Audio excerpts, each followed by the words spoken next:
joy last night to celebrate Simchat Torah, everybody in the way they could, if they're in the field, if they're at home, to be able to take that Torah scroll and roll it back to Genesis and start again in the beginning.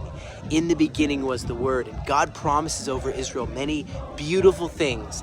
And let me tell you what, as moving trains are being struck by missiles, as missiles are falling, being blown out of the sky by the Iron Dome, by Arrow 3, by David Sling, by the THAAD system, and many more. We're in the midst of a miracle because Iran, a very, very large country, is preparing for war. And they are mobilizing everything in their power, all their proxies. They've been doing it for a long, long, long time, much longer than a year. They've been preparing, they've been supporting the constructing of tunnels, of underground bunkers, sending weapons through Syria, into Gaza, into Lebanon, and me and many others are here called to serve. Just today, 125 missiles hit the north. A few people were injured. Soldiers have died. You have Captain Barak Israel Segan, 22 from Petach Tikva, Sergeant Ido Ben Zvi, 21 from Shombrat, Sergeant Hillel Ovadia, 22 from Jerusalem. In southern Lebanon, you have Major Dan Maori, Captain Alon Safari, Warrant Officer Omri Lotan, Warrant Officer Guy Idan, Master Sergeant Tom Segal. Towns have been hit by these Hezbollah missiles. I'm telling you what, this Shabbat, severely impacting, right in Majd al-Krum in northern Israel, and the victims that were 2 critically wounded, and 30 rockets were fired right into the Galilee and struck there in Majd al-Krum. And I remember all the missiles that hit and exploded over Tzfat, Nahariya, Akko, hitting into buildings, and I'm telling you what, is people in the universities have been duped in many ways, thinking that the term Zionist is something it's not. So I want to just address this briefly, friends, as Shabbat, as the sun is descending, and Shabbat, wherever you are, is coming to you in your time zone, okay? And I just want to say this, Zionist is someone who believes in a homeland for the Jewish people. I know it's been twisted by a lot of people. It believes that we had a homeland here, we should have it again. There's all kinds of Zionists, green Zionists that want to plant trees and this and that and more hawkish.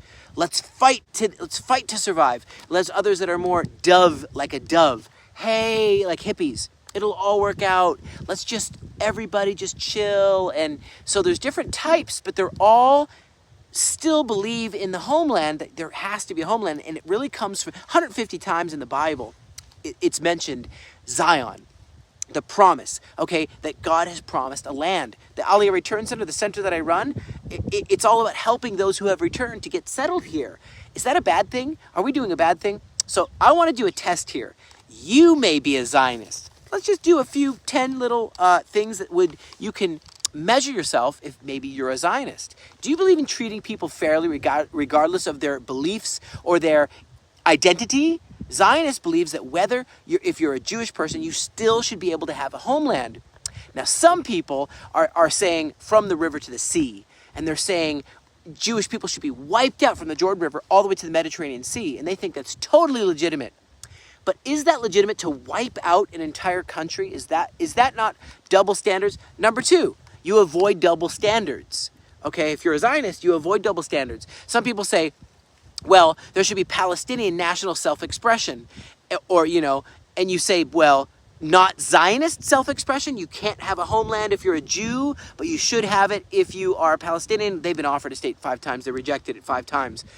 They never said they wanted a state, actually. The charter of Hezbollah, the charter of Hamas. They talk about destroying Israel. Houthis, death to Americas, that's on their flag. Death to Israel, it's on their flag.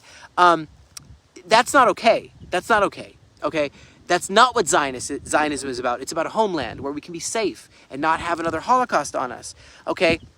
Maybe you're a Zionist if you agree to that. Number 3, you let individuals and groups define who they are, okay? That you're allowed to be who you are in your homeland. Or is that just if you want to be a cat or pretend that you're a boy pretends he's a girl pretends he's a boy, okay?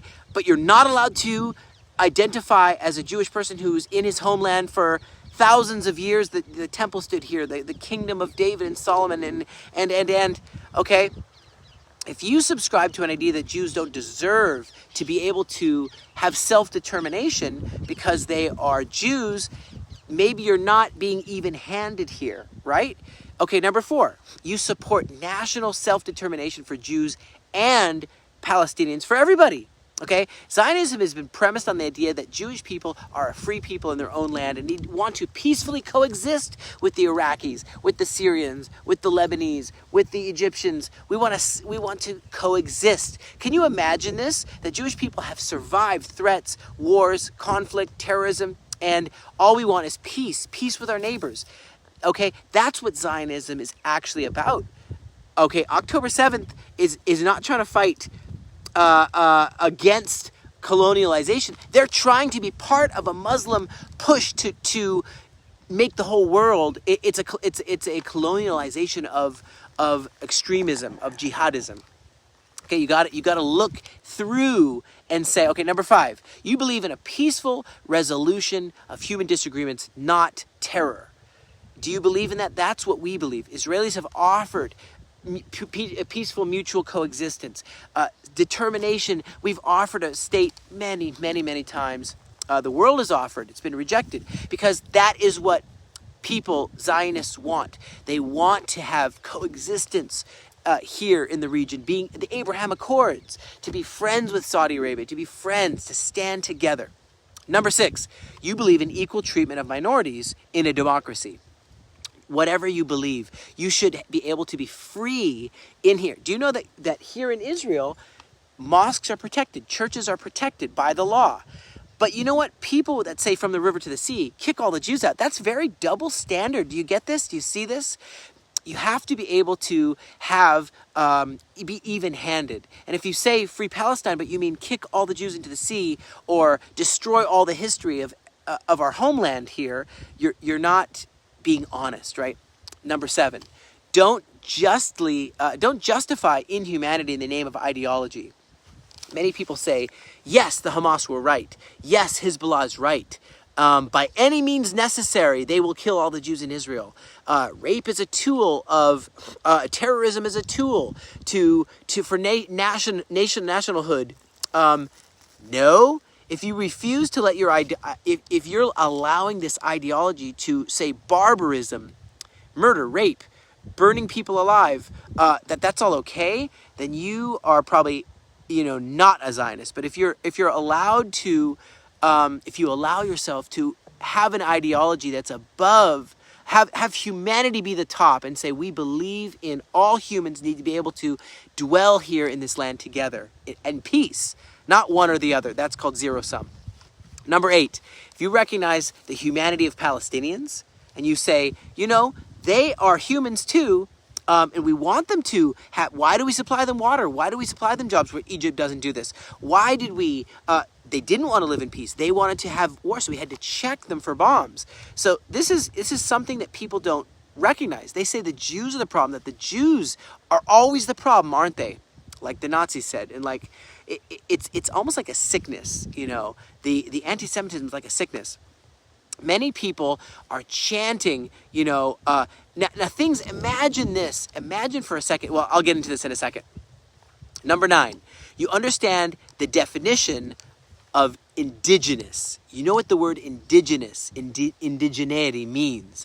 It means that there were people who lived here and who have returned home. They're not white colonialist invaders. We've returned home to our ancient homeland. That's what Aliyah is all about. And there's a lot of this. There's a lot of this talk of they're the invaders. No, do you know the word Palestinian means invaders? That's what the word actually means. Polesh, plishtim. And so, number 10, you oppose the use of child combatants and human shields. We don't do that. We don't believe in that. It's not something that we do, that we should agree with. But people say, yeah, that's okay. Sure, you should put all your missiles on top, inside a school, inside a mosque, inside a hospital, inside an ambulance. Sure, you should have UN workers go and rape and kill and commit absolute atrocities. We don't think that's okay. That's not Zionism, okay? But if you believe, like I just said, you oppose the use of child combatants. That's done by extremist jihadists in Africa. In Uganda, it happened in the past. Boko Haram, all this stuff, you might realize if you agree with these things, you may be actually a Zionist. You may be standing with what God has said 150 times in the Bible. And I'll say this to my enemies. Micah 7 verse 8, this Shabbat, the day of rest, don't rejoice against me, O my enemy. When I fall, I will arise. When I sit in darkness, the God of Israel will be a light unto me.